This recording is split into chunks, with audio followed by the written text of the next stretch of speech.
జై హింద్, జై భారత్, జై తెలంగాణ. ఫ్రెండ్స్, నేను మీ Girish Daramuni. Welcome to our channel Chitragupta. దిమాగీ నక్సల్ దేశంలో ఇది మళ్ళీ ఒక హ్యాష్ ట్యాగ్ అయిపోయింది పెద్దగా.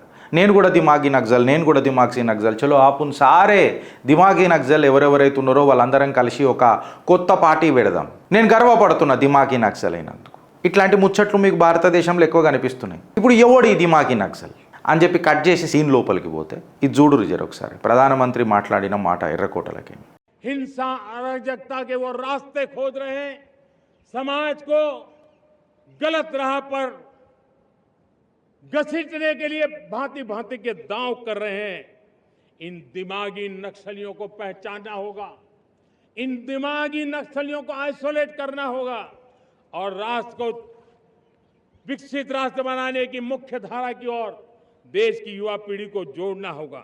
ప్రధానమంత్రి మాట్లాడిన మాటల క్లియర్ కట్టుకున్నది. ఎవరెవరైతే దేశ విరుద్ధమైన ఆలోచనలు ఉంటాయో, దేశాన్ని విడగొట్టే ప్రసంగాలు చేస్తారో, దేశాన్ని విడగొట్టాలని మాట్లాడతారో, దేశ విద్రోహులతోని ఆర్ దేశద్రోహులతో చేతులు గడిపి దేశంలో విద్వేషం సృష్టించాలనుకుంటారో, రాజ్యాంగ విరుద్ధంగా ఉంటారో, ఈ ఆలోచనలకు కూడా ఎవడైతే సపోర్ట్ చేస్తాడో వాడు దిమాగీ నక్సల్. గన్లు పట్టుకున్న నక్సల్లను మేము అంతం చేయగలిగినాం, కానీ ఈ ఆలోచన ఉన్న నక్సలైట్లు ఎవరైతే ఉంటారో చూడు వాళ్ళని అంతం చేయలేకపోతున్నామని క్లియర్ కట్గా మాట్లాడిండు. ఎవరు? దేశ ప్రధాని నరేంద్ర దామోదర్ దాస్ మోదీ. మోదీ మాట్లాడిన దాంట్లల్లో సప్తధార ఎక్సెట్రా ఇవన్నీ కనబడ్డాయి. వీళ్ళకి అది ఏం కనబడలే. పవన్ ఖేరా మాట్లాడతాడు ఏమన్నానంటే, మోదీ కా కోన్ సున్నా చాతా హై, ఘంటా ఫిర్ సునేంగే రాహుల్ గాంధీ కా, దేఖ్ కే సున్ కే ఘంటా సునింగేనా పవన్ ఖేరా. కరెక్ట్ కదా? ప్రధానమంత్రిది ఏమింటాం ఇక వినాలని ఓకే బై, జర సప్పగుండే మనం ఏమంటారు ఆయన ప్రసంగం జర సప్పగుండే, జర అంతా లేకుండే ఒప్పుకుంటా నేను కూడా. బట్ सुनना नहीं चाहता, हम तो सुने भाई, రాహుల్ గాంధీ का कभी नहीं सुने, खाली टिप्पणी करने के लिए सुनते हम రాహుల్ గాంధీ. రాహుల్ గాంధీ ఏదైనా మాట్లాడితే బ్రదర్, నేను ఇలా ఫస్ట్ టైం అడుగుతున్నా మీ అందరినీ, ఆయన ఏం మాట్లాడిండు అని నేర్చుకోనికి ఎవడని వింటాడా? కాదు.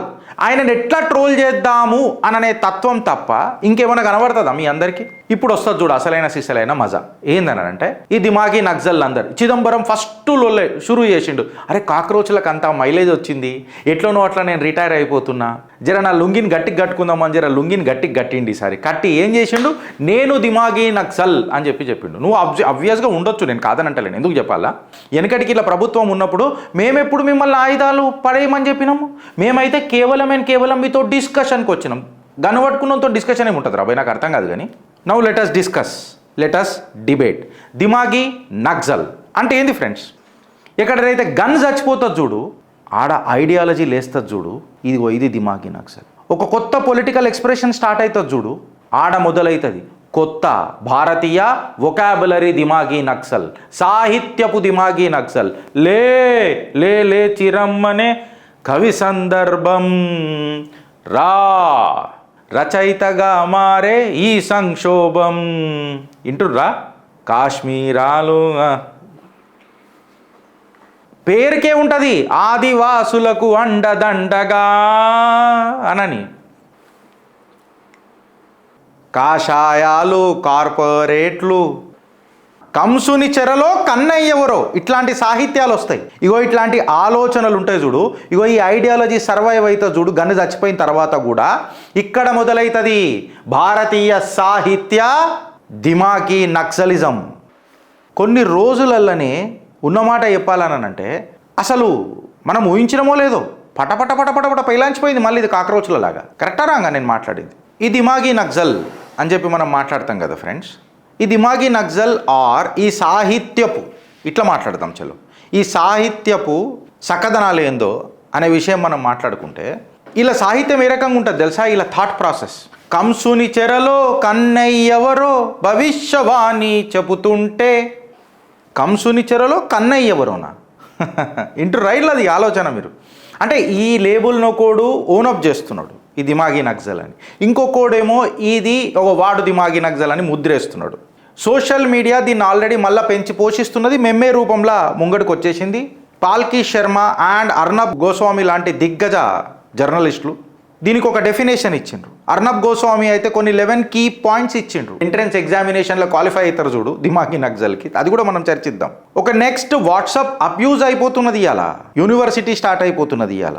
రేజింగ్ సీరియస్ క్వశ్చన్స్ అబౌట్ దిమాగి నక్సల్. మీకు అర్థమవుతుందా ఫ్రెండ్స్? అయితే ఒపీనియన్ ఏంది, డిఫరెన్స్ ఆఫ్ ఒపీనియన్ ఏంది చర్చిద్దాం ఇవాళ. ప్లస్ మైనస్ ఒక న్యూట్రల్ టోన్తోని. There are 2 different things. దిమాగి నక్సల్ అని అన్నప్పుడు నీకు 2 ఉన్నాయి. ఏందని అంటే ఒకటేమో యాక్చువల్గా నువ్వు చేసిన క్రైమ్ ఏంది, ఆర్ నువ్వు క్రైమ్ని ఎట్లా చేస్తున్నావు అని. సెకండ్ ఏం తెలుసా, ఈ చేసిన క్రైమ్ని నువ్వు ఎట్లా సమర్థిస్తున్నావు, ఆల్ దట్ ఇంటెలెక్చువల్ బ్రెయిన్స్. అది destruction of the Indian constitution సిస్టమ్కి ఇది దారి తీస్తుంది అనుకో, భారత రాజ్యాంగానికి ఇది ఎఫెక్ట్ అవుతుంది అనుకో, ఇది ఖచ్చితంగా దేశ విరుద్ధమే కదా. దీన్ని డిస్కస్ చేద్దాం. కన్ఫ్యూజ్ కావద్దు, కన్విన్స్ కూడా కావద్దు అని అన్నట్టు మాట్లాడుతుంటారు. భారత్ సర్కార్ చెప్పింది మీరు ఎందుకు కన్విన్స్ అవుతారు? వాడు మిమ్మల్ని కన్ఫ్యూజ్ చేస్తున్నాడు. ఇట్లుంటుంది వీళ్ళ ఆలోచన. వాళ్ళు ఒక పొలిటికల్ ఆర్గ్యుమెంట్ని గెలవనీకే విధ్వంసం సృష్టిస్తానంటే మళ్ళీ నేషనల్ అలైన్మెంట్ ప్రిన్సిపల్లా పర్స్పెక్టివ్లా మనం చర్చిద్దామా వద్దా ఫ్రెండ్స్? చర్చిద్దాం అని అన్నప్పుడు 2 ముద్దాలు మన అందరి ముంగటికి వస్తాయి. ఏందని అంటే ఫస్ట్, యాక్చువల్ మనం వైలెన్స్ని సపోర్ట్ చేద్దామా, లేక వైలెన్స్ని సపోర్ట్ చేసే దిమాకులను సపోర్ట్ చేద్దామా, అసలు ఈ ఐడియాలజీనే సపోర్ట్ చేద్దామా అనే క్వశ్చన్ మీ అందరికి వస్తుంది కదా. ఎందుకంటే ఈ డిస్టింక్షన్ అనేది చాలా ఇంపార్టెంట్ ఉంటుంది. ఎందుకు చెప్పాలి నా ఫ్రెండ్స్, జంగల్లో నక్సలిజం అని అంటే AK-47 పట్టుకుంటే నీకు జంగల్లో నక్సలిజం కనబడుతుంది. బట్ ఈడ నీకు ఐడియాలు 74 ఐడియాలు నెత్తులు ఉన్నాయనుకో, అది కూడా దిమాగి నక్సలిజమే కదా. ఎందుకు? ఆ AK-47ని సమర్థించే ఐడియాలు ఇవి. ఈ డిస్టింక్షన్లో జర క్లియర్ కట్గా గుర్తుపెట్టుకోవాలి. ఒక ఆలోచననేమో పోలీస్ స్టేషన్ మీద దాడి చేద్దాం, CRPF బలగాలని హతమారుద్దాం అని చెప్తుంది. ఇంకొక ఐడియానేమో ఈ పోలీస్ స్టేషన్ని CRPF బలగాలను ఏ రకంగా హతమారుద్దాం, ఏ రకంగా విధ్వంసం చేద్దాం అననే ఆలోచన చెప్తుంది. ఇప్పుడు మీరు చెప్పుండ్రి, కార్యం కంటే ఆలోచన డేంజర్ కదా. ఎందుకంటే ఆలోచన అనేది ఎంతమంది నెత్తిలల్ల బీజం నాటుతుంది, ఎంతమందికి విషం నింపుతుంది పెయిలల్లా. ఈ ఆలోచననే ఇలా దిమాగి నక్సల్ కదా. ఆబ్వియస్గా చర్చిద్దాం. ఎందుకు చెప్పాలా, ఒక క్రైమ్ ఏమో IED ఎట్లా పెడదాము అని చెప్పి ఒక క్రైమ్ ఉంటుంది. IED పెట్టినందుకు ఒకడు లోపలికి పోతాడు, కరెక్ట్. ఇంకొకడు IED ఎట్లా పెట్టాలో నేర్పిస్తాడు. ఇప్పుడు నేను కన్విన్స్ కావాలన్నా కన్ఫ్యూజ్ కావాలన్నా అడుగుతున్నా మిమ్మల్ని. దిమాగి నక్సల్ ఈ ముద్దాలు వస్తుంది. దీన్ని వీళ్ళు మాట్లాడుతున్నారు. ఈ చిదంబరం లాంటి వాళ్ళు, మువా మిత్రా లాంటి వాళ్ళు, అరుంధతి రాయ్ లాంటి వాళ్ళు. ఒకడేమో షర్జీల్ ఇమామ్ అనేటోడు నార్త్ ఈస్ట్ని కంప్లీట్గా మన భారతదేశం నుంచి విడగొట్టాలని చెప్పి మాట్లాడతాడు. షర్జీల్ ఇమామ్ గారు ఏం తప్పు చేసిండు, it was a peaceful protest అని చెప్పి సమర్థిస్తారు చూడు. నాకు షర్జీల్ ఇమామ్ కంటే నా కొడుకులు చాలా డేంజర్ అనిపిస్తారు. ఇక్కడ మొదలవుతుంది దిమాగి నక్సల్. ఈ దిమాగి నక్సల్ నీకు ఫ్రంట్ వార్లో కనబడరు, నీకు మొత్తం వెనక నిలబడతారు, నర్చర్ చేస్తుంటారు అలా మేధస్సుని, ఆరాల మెదడుని, అలా బ్రెయిన్ని ట్రైన్ చేస్తూ ఉంటారు. మోదీ గారు మాట్లాడిన మాటలకు కిరణ్ రిజ్జు గారు క్లియర్ కట్గా చెప్పిండ్రు ఎవరు దిమాగి నక్సల్ అని చెప్పి. వాళ్ళ దృష్టిలో అనేది క్లియర్ కట్, ఎవరెవరైతే రాజ్యాంగానికి విరుద్ధంగా ఉంటారో, దేశాన్ని విచ్ఛిన్నం చేద్దామంటారో, దేశంలో అల్లకల్లలో సృష్టిద్దామని అనుకుంటారో, నా కొడుకులకు కూడా ఎవడైతే సపోర్ట్ చేస్తాడో వీళ్ళందరూ దిమాగి నక్సల్ అని చెప్పి కిరణ్ రిజ్జు గారు చెప్పిండ్రు. ఒకటి ఏందనంటే ఫ్రెండ్స్, నువ్వు భారత రాజ్యాంగాన్ని మార్చాలా, రైట్? అది ఎట్లయితుంది? పార్లమెంట్ త్రూ అవుతుంది, కరెక్ట్. నువ్వు రాజ్యాంగాన్ని మార్చాలనుకుంటున్నావు. ఇంకొకటి ఏంది, నువ్వు రాజ్యాంగాన్ని ఏ రకంగా మార్చాలనుకుంటున్నావు అని అంటే విధ్వంసం సృష్టించి మాట్లాడాలనుకుంటున్నావు. సరే, రాంగ్ ఎగ్జాంపుల్ అనుకుందాం, మంచి ఎగ్జాంపుల్ తీసుకుందాం. ఓ ప్రభుత్వాన్ని గద్దె దించాలా. ఏ రకంగా దించాలా? నువ్వు రాజ్యాంగబద్ధంగా ఎలక్షన్లో ఓడగొట్టి దించాలా. బట్ అదే నేను పోయి ముట్టడి చేసి, దాడి చేసి, ఆ ప్రభుత్వాన్ని దించి రెజిమ్ చేంజ్ చేస్తా చూడు బంగ్లాదేశ్లా, ఆ టైప్లా అని అంటే దాన్ని యాక్సెప్ట్ చేద్దామా? ఈ ఆలోచనను యాక్సెప్ట్ చేద్దామా అనే ముచ్చట మొదలవుతుంది. ఇప్పుడు మోదీ గారి గవర్నమెంట్ ఉండని, కేసీఆర్ గారి గవర్నమెంట్ ఉండని, రేవంత్ రెడ్డి గవర్నమెంట్ ఉండని, అది ఏదైనా రాజ్యాంగబద్ధంగానే దించాలి కదా. ఇప్పుడు రేవంత్ రెడ్డి సర్కార్ దగ్గరికి పోయి మనం కూర్చుందామా మళ్ళా? గద్ద దిగు రేవంత్ రెడ్డి గారు, ఇక కాదిగా మీతోని గద్ద దిగు, మేము ఇక డిసైడ్ చేసినాం అంటే ఈ కాక్రోచులు, ఈ దిమాగి నక్సలు డిసైడ్ చేస్తారు. మాకు నచ్చితే నజరానా, లేకపోతే నంగానాచ్ అని చెప్పి మాట్లాడతారు. వీళ్ళకు ఇక లేవంగానే మనం అన్నీ రెడీ చేసుకొని రెడీ ఉండాలన్నమాట. ఈ డాష్ గాన్లకు ఓ మాట అడుగుతున్నా, ఇక వీళ్ళు డిసైడ్ చేస్తారనమాట. నాకు నచ్చలే ఈ ప్రభుత్వం దిగాల అని, అయ్యా జాగీర్లో మేము దిగిపోవాలా. మీకు క్లారిటీ వస్తుంది అనుకుంటే ఇప్పుడు దిమాగి నక్సల్ మీద. నువ్వు నీ హక్కుల కోసం కొట్లాడొద్దానని అంటలేం, నీ హక్కుల కోసం ఇద్దరం కలిసి కొట్లాడదాం, ప్రొవైడెడ్ నీ హక్కులు రాజ్యాంగబద్ధంగా ఉంటాయి. ఇప్పుడు నువ్వు వచ్చి నేను ఒకటి ఫాలో అవుతా అలా కాఫీర్లను చంపుదామని అంటే నేను యాక్సెప్ట్ చేయ, అస్సలు యాక్సెప్ట్ చేయ. అట్లా కాదు నేను ఉండాలా, ఇట్లాగా నడవదు. రాజ్యాంగబద్ధంగా నువ్వు చల్లగుంటూ నేను చల్లగుంటా, మన ఇద్దరం చల్లగుంటే దేశం చల్లగుంటుంది. రైతుల హక్కులు కూడా కాపాడదాం. రైతుల పేర్ల మీద నంగనాచి రాజకీయాలు చేయొద్దు. స్టూడెంట్ల హక్కుల కోసం కొట్లాడదాం, స్టూడెంట్ల పేరు చెప్పి నంగనాచి రాజకీయాలు చేయొద్దు. స్టూడెంట్ ఫీజుల మీద కొట్లాడదాం, కాకపోతే మళ్ళీ ఆ కాలేజీల దగ్గరకు పోయి పైసలు వసూలు చేయొద్దు. ఈ ఆలోచననే ఎవడైతే ప్రేరేపిస్తాడు చూడు వాడు దిమాగి నక్సల్. ఇప్పుడు అర్నబ్ గోస్వామి గారు కూడా దిమాగి నక్సల్ అని 11,000 డిఫైన్ చేసిండు. ఏదో ఒకసారి జర చర్చిద్దాం ఫ్రెండ్స్ సంక్షిప్తంగా. అర్నబ్ గోస్వామి గారు ఏమని మాట్లాడారంటే, ఎవరెవరైతే దేశాన్ని విచ్ఛిన్నం చేద్దామని అంటారు చూడు వాళ్ళు urban Naxal. For example Sharjeel Imam, Umar Khalid, వీళ్ళందరూ ఖచ్చితంగా దేశాన్ని విడగొడదామని అనుకోరు. వీళ్ళ ఏమంటారు? దిమాగి నక్సల్స్.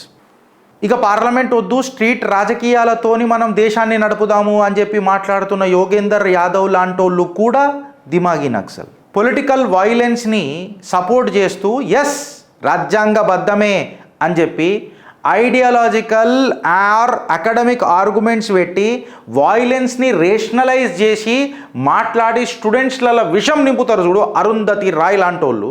అర్నబ్ గోస్వామి అన్నాడు, నేను అంటలే. వాళ్ళు కూడా దిమాగి నక్సల్స్. ఎవరెవరైతే సెక్యూరిటీ పర్సనల్ మీద దాడి చేస్తారు, దాడి చేసినందుకు ఇది ఎస్ ఖచ్చితంగా చెయ్యాల్సిందే అని చెప్పి సమర్థిస్తారు. The guys who attack our security forces and the guys who support this attack and the attackers are also దిమాగి నక్సల్స్. కాశ్మీరీ వేర్పాటుదారుల గురించి మాట్లాడతారు చూడు, వాళ్ళ సపోర్ట్లో మాట్లాడతారు చూడు, వాళ్ళు కూడా దిమాగి నక్సల్స్. మన దేశ సింబళ్లను, పాటలను, గీతాలను, నేషనల్ యాంథమ్లను, వందే మాతరంలను పాడకుండా అవమానిస్తారు చూడు, వాళ్ళు దిమాగి నక్సల్స్. అయినా మన ఇంకోటి కూడా పాకిస్తాన్ని ప్రేమించాలా అని చెప్పి మాట్లాడతారు చూడు చాలామంది, పీస్ టాక్ అమన్ చాతేయం గంట, వాళ్ళు కూడా దిమాగి నక్సల్స్. ఇట్లా 11 చెప్పుకుంటూ వచ్చిండు. అయినా అని ఒక మాట అడుగుతున్నా, దిమాగి నక్సల్స్ అని చెప్పి మీరు మాట్లాడతారు కదా బ్రదర్, నేను ఇలా కొత్తగా మాట్లాడుతున్నామా ఇట్లాంటి మాటలు? మనం వెనకటికి అర్బన్ నక్సల్ అని మాట్లాడలే. అప్పుడు లేని ఉచిలి ఇప్పుడు ఎందుకు లేస్తుంది, కారిపోతుంది ఎందుకు మీ ఉచ్చ? వెనకటికి లేనిది ఇవాళ ఎందుకు కారుతుంది అంటే వీళ్ళ ప్లాన్స్ వేరే ఉన్నాయి, పేమెంట్లు గట్టిగా దొరుకుతున్నాయి. నన్ను పేమెంట్ బ్యాచ్ అని అంటారు, మళ్ళీ ఇలా అంటలేరు ఎందుకు? మీ అయ్యలు తెచ్చి ఇచ్చిర్రు, నాది ఎట్లుంటుంది మళ్ళీ ఇచ్చి పడేస్తా నేను కూడా అట్లనే. 30% కమిషన్ మీ అయ్యనే బ్రోకర్ అని అంట, కరెక్టా కదా? మళ్ళీ ఓడరా మీకు బ్రోకరు? పేమెంట్లు అంత పుడుతున్నాయా? ఎస్. పేమెంట్ల కాడికి వచ్చినప్పుడు పాల్కీ శర్మ గారు ఈ కంప్లీట్ కాన్సెప్ట్ కూడా మంచిగా డిఫైన్ చేశారు. ఇక్కడ పాల్కీ శర్మ గారు మాట్లాడింది చాలా ఎందుకు ఇంపార్టెంట్ అని చెప్తే, ఎవరెవరైతే మనకు నక్సలైట్ల రూపంలో అడవులలో కనిపించారు చూడు, ఈ అడవులలో కనిపించిన నక్సలైట్లు వీళ్ళ ఐడియాలజీ బాగా హార్డ్ కోర్ ఉండే. కొంతమంది రిక్రూటర్ల లెక్క ఉండే, కొంతమంది నిజంగానే గన్లు పట్టి హతమార్చిండ్రు, దేవర్ కిల్లర్స్. కొంతమంది ట్రైబల్ కమ్యూనిటీస్ని ఎక్స్ప్లాయిట్ చేసిండ్రు. వీళ్ళందరినీ కొంతమంది రొమాన్స్ చేసిండ్రు, రొమాంటిసైజ్ చేసిండ్రు. Right are wrong? వీళ్ళందరినీ సమర్థించిండ్రు. ఇప్పుడు ఇక్కడ గుర్తుపెట్టుకోవాల్సిన విషయం ఏంటంటే, ఎవరెవరైతే అడవులకు వచ్చిరు చూడు, వాళ్ళ అడవులకు వచ్చిన కొంతమంది, పాల్కీ శర్మ గారు మాట్లాడింది నిన్న చాలా మోటివేటింగ్ ఉండే. పాల్కీ శర్మ గారు ఏమన్నానంటే, అడవులకు వచ్చిన మనుషులు ఎవరెవరైతే ఉన్నారు చూడు బ్రదర్, ఆ మనుషులు ఎవరనంటే అసలు ప్రభుత్వాలు ఎట్లుంటాయో కూడా చూడని కొంతమంది వ్యక్తులు. వాళ్ళ ఊర్లలో రోడ్లు లేవు, వాళ్ళ ఊర్లలో స్కూళ్ళు లేవు, వాళ్ళ ఊర్లలో బ్యాంకింగ్ లేదు, హెల్త్ కేర్ లేదు, ఎంప్లాయ్మెంట్ ఆపర్చునిటీస్ లేవు. పొద్దున్న లేస్తే భూస్వాముల ల్యాండ్ డిస్ప్యూట్లు, ఎక్స్ప్లాయిటేషన్లు, ఇంకేమైనా చెప్పాలంటే వాళ్ళ మహిళల మీద అత్యాచారాలు. వీళ్ళకి ఎట్లయిపోయిందనంటే, రాష్ట్ర ప్రభుత్వాలు ఆర్ రాజ్యాంగం ఎట్లుంటుందో తెలిసే కంటే ముందే తల్లి కడుపులు ఉన్నప్పుడే వీళ్ళకు గన్ సప్పుడు పరిచయం అయింది అననే వాదన గట్టిగా వినిపిస్తున్నది. అందుకే వీళ్ళు అట్లా తయారైనరు. ఇవాళ అమిత్ షా గారు తీసుకున్న ఏదైతే మహత్తరమైన కార్యక్రమం ఉండే చూడు, 31 మార్చి వరకు ఈ నక్సలిజం అనేది అంతం చేసి పడదొప్తా దేశంలానని 198 డిస్ట్రిక్ట్ల నుంచి ఇప్పుడు హార్డ్లీ 2 డిస్ట్రిక్ట్లకు ఏమో తీసుకొని వచ్చి పడేసిండని చెప్తారు కదా. ఇవాళ ఒకటి గుర్తుపెట్టుకోవాల్సింది ఏందనంటే, ఎంతమంది నక్సలైట్లను మనం చంపినము అనే దానికంటే ఎక్కువ ఎంతమంది వాళ్ళ స్వచ్ఛందంగా ఈ గన్లు కింద పెట్టినరు అని అనేది ఇంపార్టెంట్ అవుతుంది. సుమారు 3,900 మంది క్యాడర్లు 2024 నుంచి 2026 వరకు సరెండర్ అయినరు. వీళ్ళు సరెండర్ అవుతున్న తరుణంలో massive expansion of schools, banking, health care sector, గురుకులాలు ఎక్సెట్రా. అసలు సెల్ ఫోన్ టవర్ లేని ఊర్లల్లో సెల్ ఫోన్ టవర్లు వచ్చినాయి. బస్సు రాని చోట స్కూల్ బస్సులు తిరుగుడు మొదలైనవి. మీరు నమ్ముతారా ఫ్రెండ్స్, ఆల్మోస్ట్ 1,800 బ్యాంకు బ్రాంచులు, 1,300 ఏటీఎంలు, 6,000 పోస్ట్ ఆఫీసులు, 179 ఫంక్షనరీ ఏకలవ్య స్కూళ్ళు, 49 స్కిల్ డెవలప్మెంట్ సెంటర్లు. ఎప్పుడైతే నీ ఆలోచన మారుతుందో ప్రభుత్వ ఆచరణ కూడా ఏ రకంగా ఉంటుంది అని అనేది చూపించింది కూడా మోదీ సర్కారే. దిమాగి నక్సల్లకు చెప్తున్నా, ఇది సాఫ్ట్నెస్ ఎట్లయితుంది? దీనివల్ల కౌంటర్ ఇన్సర్జెన్సీ అని అనేది ఎగ్జిట్ డోర్కి వెళ్ళిపోయిందా లేదా? ఎవడైతే అప్పుడు వెనకటికి వీళ్ళందరూ గన్లు కింద పడేద్దామని అన్న చూసిరు చూడు, ఇవాళ వాళ్ళందరూ ప్రభుత్వ జనజీవన స్రవంతిల కలిసి ర్యాంప్ వాక్ చేసి, బ్యూటీ ర్యాంప్ వాక్ కూడా చేసి, హ్యాండ్లూమ్ డిస్ప్లే చేసి ప్రభుత్వాలకు ఆ బ్రాండ్ అంబాసిడర్ అయి హ్యాండ్లూమ్కి నిలబడరా లేదా? ఆలోచన మారితే ఆచరణ ఏ రకంగా ఉంటుంది అని ఈ ప్రభుత్వం చూపించిందా లేదా? ఆలోచన ఎప్పుడు వేర్పాటుదారే ఎందుకు ఉండాలా? ఆలోచన అంటే ఇప్పుడు ప్రభుత్వాన్ని విమర్శించడం దిమాగి నక్సల్ కాదు. మళ్ళా నేను మోడీని వ్యతిరేకించినంత మాత్రాన నేను దిమాగి నక్సల్ కాదుడా. నేను కేసీఆర్ని వ్యతిరేకించినంత మాత్రాన నేను దిమాగి నక్సల్ కాదుడా. నేను రేవంత్ రెడ్డిని కూడా వ్యతిరేకించినంత మాత్రాన దిమాగి నక్సల్ కాదు ఇక్కడ. నేను ఎప్పుడు దిమాగి నక్సల్ అవుతా? నేను నా దేశానికి విరుద్ధంగా పోయి దేశ విరుద్ధమైన చర్యల వాయిలెన్స్ని సపోర్ట్ చేస్తే. ఇది కదా ట్రాన్స్ఫర్మేషన్. ఇక్కడ వెపన్ ఇంపార్టెంట్ కాదు, ఇయాలటి జీవనోపాధి అని అనేది ఇంపార్టెంట్ కదా. నేను నా జీవనోపాధిని సరెండర్ చేయమంటలేదు కదా ప్రభుత్వం కూడా. I'm right are wrong? ఇప్పుడు ఈ ట్రాన్స్ఫర్మేషన్ గురించి నువ్వు జర ఆలోచించు ఫ్రెండ్స్. నిన్న నీ దగ్గర గన్ను, ఇయ్యాల జీవనోపాధి ఉన్నది. నిన్న నువ్వు జంగల్లో ఉండే, ఇయ్యాల మెయిన్ స్ట్రీమ్ మీద ఉన్నావు. నిన్న రాష్ట్రమే నీ శత్రువు ఉండే, ఇయ్యాల ఇండియన్ సొసైటీ నీ చుట్టమైంది. జనజీవన స్రవంతి ఆ రక్షక బలగాలు నీ రక్షక భటులైనరు. వెనకటికి నువ్వు అణిచివేతకు గురయి మొదలైన విప్లవం అని చెప్పినావు. ఇవాళ నువ్వు ర్యాంప్ వాక్ చేసి you are appreciating the Indians democracy, ఒక రికవరింగ్ ఇండియన్ స్టేట్ చూసినావు నువ్వు ఆడ కాదా? సో ఇవాళ మనం ఆలోచించాల్సిన విషయం వచ్చింది ఫ్రెండ్స్. ఏందని అంటే ఎవడు డేంజర్? ఒక గన్ను పట్టుకొని ఆ గన్లో 10 బుల్లెట్లు పెట్టుకున్నాడు డేంజరా? లేకపోతే ఆ బుల్లెట్లు గన్ల పెట్టాలి అని నేర్పి సోఫిస్టికేటెడ్ కంప్యూటర్లతో కూర్చొని అద్దాలు వేసుకొని నీట్ షేవ్ వేసుకొని కోట్ వేసుకొని సూట్ వేసుకున్న విప్లవం డేంజరా? ఓ ఐడియా జీవితాలనే మార్చేస్తుంది అనంటే అది జనజీవన స్రవంతిలుండి మారుస్తుంది అనంటే సంతోషం. బట్ అదే నిన్ను జంగల్ బాటల పెట్టి రక్షక బలగాలకు దేశానికే విరుద్ధంగా చేస్తుంది అనంటే అది విరుద్ధమా కాదా ఫ్రెండ్స్? ఇవాళ బుల్లెట్లు బ్యాలెట్ల కాడికి వచ్చినాయి. ఈ బ్యాలెట్లు కొత్త కొత్త బ్రిడ్జ్లను చూస్తున్నాయి, జనజీవన స్రవంతి యొక్క బ్రిడ్జ్లను చూస్తున్నాయి. ఇది కదా నాగరికత అంటే, ఇది కదా డెమోక్రసీ అంటే, ఇది కదా మన భారతీయత అంటే. ఒక గొప్ప విజయం ఏందనంటే ఒక నక్సలైట్ చచ్చిపోయింది ఒక గొప్ప విజయం కాదు. ఆ నక్సలిజాన్ని లోపల చంపుకుంటాడు చూడు, అది గొప్ప విజయం. ఓ గన్ను పక్కకు పెట్టేసినంత మాత్రాన అది గొప్ప విజయం కాదు. గన్ను పక్కకు పెట్టేస్తా, జనజీవన స్రవంతిల కలుస్తా అననే ఐడియా తెచ్చుకుంటాడు చూడు, అది గొప్ప విజయం. ఎందుకు చెప్పాలన్నా, ఇవాళ ప్రభుత్వ ప్రెషర్కి గన్ను పక్కకు పెట్టిండేమో, ఇవాళ నక్సలైట్ని చంపినావు అని చెప్పి నువ్వేదో పెద్దగా అదనుకుంటున్నావేమో. But end of the day ఆ ఆలోచన నెత్తిలా ఉన్నన్ని రోజులు నక్సలిజం ఉన్నట్టే కదా. ఎందుకు ఈ ముచ్చట మాట్లాడాల్సి వస్తుందని అంటే, ఎవ్వరు కూడా ఏ పార్టీ కూడా ఏ పెద్ద నాయకుడు కూడా ఎంత పెద్ద తురుంచి అయినా కానీ దేశానికంటే పెద్దోడైతే కాదు కదా, కాన్స్టిట్యూషన్ కంటే పెద్దది కాదు కదా. బ్యాలెట్ కంటే పెద్దదా ఫ్రెండ్స్? భారత్ని మించి ఈ బ్యాలెట్ పెద్దదా అని చెప్పి నేను ఇవాళ అడుగుతున్నా. భారత్ మాతాకి జై.